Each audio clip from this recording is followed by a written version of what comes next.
Boat neck and prince cut blouse measurement ఎలా తీసుకోవాలి, body measurement ఎలా తీసుకోవాలో నేను ఎక్స్ప్లెయిన్ చేస్తున్నా, చూడండి సరేనా.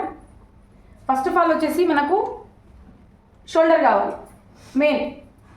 అంటే నేను ఆల్రెడీ షోల్డర్ ఎలా తీసుకుంటామో చెప్పిన, అంటే మనకు ఈ బోన్ ఎండింగ్ నుండి ఈ బోన్ ఎండింగ్ వరకు తీసుకోవాలి. అంటే ఆల్రెడీ ఇక్కడ బోన్ వస్తుంది మనకు. మీకు బోన్ ప్రాబ్లం అనిపిస్తే మనకు కరెక్ట్ ఆర్మోల్ ఇట్లా స్ట్రేట్ ఎక్కడ అనిపిస్తుంది అక్కడ తీసుకోవాలి. ఓకే, మీరు తీసుకుంటా పోతే వచ్చేస్తుంది. లేడీస్కి 14, 13, ఎక్కువ పక్క కుట్టే 12 అట్లనే వస్తాయి. ఎక్కువ లా ఉంటే 15, లాస్ట్ అంటే 16 అట్లా అంతే. దానికంటే షోల్డర్స్ ఇంకా పెద్ద ఉండవు లేడీస్కి. అంటే మీడియం సైజ్ అంటే అందరికి 14 దాదాపు. ఇప్పుడు ఈ బోన్ నుండి ఈ బోన్ వరకు ఇట్లా ప్రతి ఒక్కళ్ళది ఇట్లా చూసుకోవాలి. నీకు బోన్ అర్థం కాకపోతే కరెక్ట్ మనకు ఆర్మోల్ ఇట్లా స్ట్రేట్ ఎక్కడ వస్తుంది అని చూసుకోవాలి. నేను ఎలా తీసుకోవాలో చెప్తున్నా. ఈమె మెజర్మెంట్స్ నేను డ్రాప్టింగ్ కానీ చేస్తాను.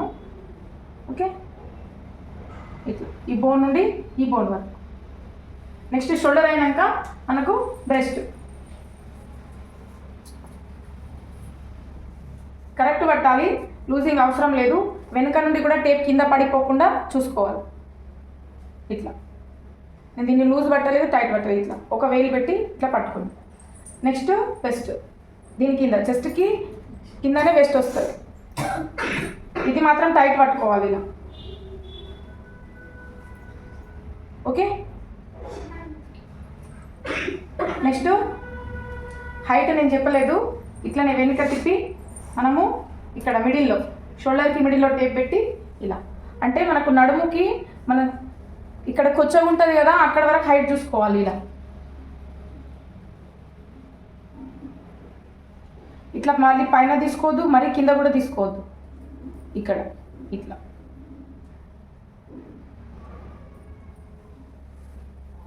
నెక్స్ట్ ఏముంది, ముందుగల్ల అంటే బోట్ నెక్కి నార్మల్గా డీప్ ఉండదు, అందుకని నార్మల్ దాదాపు 3, 3.5, 4, లాస్ట్ 4 అట్లా ఉంటుంది. నెక్స్ట్ ఏమంటే వెనుకగల్ల మనం ఇక్కడ టేప్ పెట్టి ఎంత కావాలో అంత తీసుకోవచ్చు. డీప్ అంటే డీప్, నార్మల్ అంటే normal, as your wish. Okay, నేనే ఇట్లా మనం డీప్ అంటే ఇక్కడ వరకు తీసుకోవాలి. మాకు వట్టి వెనుక నుండి కూడా బోట్ నెక్ అంటే ఇంతే తీసుకోవాలి. ఫ్రంట్ అండ్ బ్యాక్ సేమ్ ఉంటుంది. నెక్స్ట్ ఏమంటే చేతి పొడవు ఇట్లానే ఉంది. ఇక్కడ షోల్డర్ తీసుకున్నాం కదా, ఇక్కడ నుండి మనకు హ్యాండ్ లెంత్ ఎంత కావాలో అంత చూసుకోవాలి. మళ్ళీ నెక్స్ట్ వచ్చేసి హ్యాండ్ లూజు. ఆల్రెడీ నేను చెప్పిన, అంటే ఇక్కడ ఒకసారి మీ బక్క ఉంది కాబట్టి సేమ్ అనిపిస్తుంది. అదే లా ఉన్న వాళ్ళకి తేడా ఉంటుంది అన్నది. ఇక్కడ బక్కగా ఉంటారు, ఇక్కడ కొంచెం లా ఉంటారు, ఇక్కడ ఇంకొంచెం లా ఉంటారు. అందుకని 3 ప్లేసెస్లో ఇట్లా హ్యాండ్ లూజ్ చూసుకోవాలి. హ్యాండ్ లూజ్ చెప్పిన ఆల్రెడీ. అంటే ఫస్ట్ ఒకసారి టైట్ చూసుకోవాలి. టైట్ చూసుకున్నాక 1/2 ఇంచ్ లూజ్ చేసేసి ఇట్లా టేప్ తిరిగేటట్టు చూసుకోవాలి. అంటే కొంచెం కంఫర్ట్ ఉండాలి. నెక్స్ట్ పైన ఇక్కడ కూడా ఒకసారి టైట్ పట్టి మళ్ళీ 1/2 ఇంచ్ లూజ్ చేయాలి. మళ్ళీ ఇట్లా టేప్ తిరుగుతుందా లేదా. ఓకే, మళ్ళీ నెక్స్ట్ వచ్చేసి కొంచెం పైన కరెక్ట్ టైట్ పట్టేసి మళ్ళీ 1/2 ఇంచ్ లూజ్ చేసేసి టేప్ తిరుగుతుందా లేదా. ఓకే, నెక్స్ట్ వచ్చేసి మనకు దండ లూజ్. చాలా దండ లూజ్ అంటే దండ అంటే ఇక్కడ వస్తుంది మనకు. ఇది మాత్రం టైటే పట్టుకోవాలి. ఇది మనం హ్యాండ్ మెజర్మెంట్కి మనకి యూజ్ అవుతుంది, హ్యాండ్ డ్రాఫ్టింగ్కి యూజ్ అవుతుంది. ఇట్లా టైట్ పట్టుకోవాలి. ఓకే, నెక్స్ట్ వచ్చేసి ఆర్మోల్ వచ్చేసి ఇక్కడ.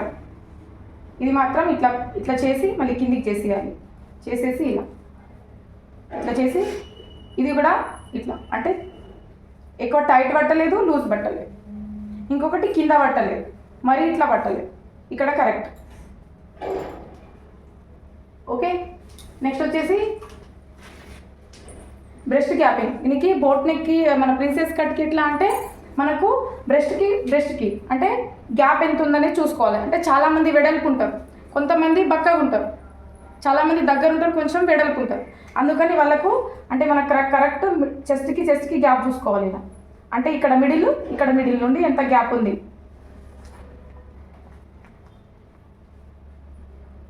ఇట్లా అంటే ఇక్కడ నుండి ఇక్కడ 6 వస్తుంది, ఏమికైతే 5.5 వస్తుంది. ఇట్లా మళ్ళీ చెస్ట్కి గ్యాప్ చూసుకున్న తర్వాత మనకు చెస్ట్కి మిడిల్ పాయింట్ కూడా ఇక్కడ టేప్ పెట్టి షోల్డర్కి మధ్యలో టేప్ పెట్టి అంటే చెస్ట్కి మిడిల్ పాయింట్ చూసుకోవాలి. కరెక్ట్ చెస్ట్కి మిడిల్ పాయింట్ ఎక్కడ వస్తుంది. ఈమెకి అయితే 8.5 వస్తుంది. ఇప్పుడు చాలామందికి అయితే ఎక్కువ హైట్ ఉన్న వాళ్ళకి ఎక్కువ వస్తుంది. హైట్ తక్కువ ఉన్న మీడియం ఉన్న వాళ్ళకు ఎంతన్నా రావచ్చు ఇక, నేను చెప్పలేను కదా. ఈమెకైతే మనకు 8.5 వస్తుంది ఇట్లా చూసుకుంటే. ఓకే, నెక్స్ట్ ఇవే మనకు prince cut blouse neck boat neck prince cut బ్లౌజ్కి కావాల్సిన మెజర్మెంట్స్ ఇవే. నెక్స్ట్ మనం డ్రాఫ్టింగ్ ఎలా చేయాలి దానికి ఎక్స్ప్లెనేషన్ ఉంటుంది, సరేనా.